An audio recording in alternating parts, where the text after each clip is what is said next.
اعوذ باللہ من الشیطان الرجیم، بسم اللہ الرحمن الرحیم۔ السلام علیکم ناظرین، آپ کا ہوسٹ فیصل حدیث بٹ۔ ناظرین، دو ایکسکلوسیو خبریں دوں گا۔ ایک خبر بڑی عجیب سی ہے، وہ یہ ہے کہ مسلم لیگ نون کے چوٹی کے رہنما جو ہر روز تقریباً پریس کانفرنس کرتے تھے جب حکومت میں، انہوں نے کیا ایسی بات کر دی کہ میں حیران رہ گیا، اور آپ بھی سنیں گے تو آپ حیران ہو جائیں گے یہ چل کیا رہا ہے۔ اور دوسری خبر میں آپ کو یہ دوں گا پروگرام میں کہ مسلم لیگ نون کی چوٹی کی ایک لیڈر ملک چھوڑ کے لندن جا رہی ہیں، اور میاں نواز شریف اس کا مطلب کہ پاکستان واپس نہیں آ رہے۔ میرا چینل کائنڈلی سبسکرائب کر لیں، بیل آئیکن کے بٹن کو دبا لیں۔ ناظرین، عطا اللہ تاڑڑ نے ایک بیان دیا ہے کہ اگر الیکشن مقررہ مدت میں نہ ہوئے تو Muslim League Noon chairman P T I کے ساتھ مل کر احتجاج کرے گی۔ یہ بڑا خطرناک بیان ہے۔ یہ چل کیا رہا ہے، ہو کیا رہا ہے؟ یہ وہی ہو رہا ہے جو آج سے مہینہ ایک دو ماہ پہلے میں پروگرام کرتا تھا اور کہتا تھا کہ پہلے سب سے پی ٹی آئی تو قابو آ گئی، پھر پیپلز پارٹی آئے گی اور پھر نون آئے گی۔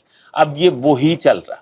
اگر آپ کو یاد ہو یا میرے فیصل حدیث آفیشیل پہ جا کے سرچ کر لیں، ایسے پروگراموں کی آپ کو بہتات ملے گی۔ دوسری بات یہ ہے کہ مریم نواز صاحبہ لندن روانہ ہو رہی ہیں۔ مریم نواز صاحبہ اگر لندن روانہ ہو رہی ہیں تو اس کا مطلب یہ ہے کہ میاں نواز شریف صاحب پاکستان نہیں تشریف لا رہے، اپنے مبارک قدم پاکستان کی زمین کو نہیں نصیب کر رہے۔ اس کا مطلب یہ ہے کہ تمام لیڈران لندن ہی اماجگاہ بنائے ہوئے ہیں۔ جب وہ حکومت میں ہوں گے تو وہ پاکستان رہیں گے، ویسے وہ اپنے آبائی گھر لندن روانہ ہو جائیں گے۔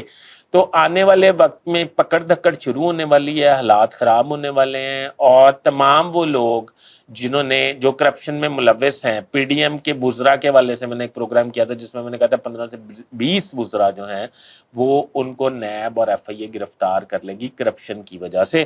تو ناظرین، آپ اندازہ کر لیں کہ آنے والے وقت میں کیا ہونے والا ہے۔ اور جنرل عاصم منیر نے جو بیڑا اٹھایا ہے کہ ملک کو کرپشن سے پاک کرنا ہے، اس کے لیے یہ نہایت ضروری امر ہے۔ ناظرین، اپنے ہوسٹ فیصل حدیث بٹ کو اجازت دیجیے، میں نئے پروگرام میں نئی انفارمیشن کے ساتھ دوبارہ حاضر ہوں گا۔ اللہ حافظ۔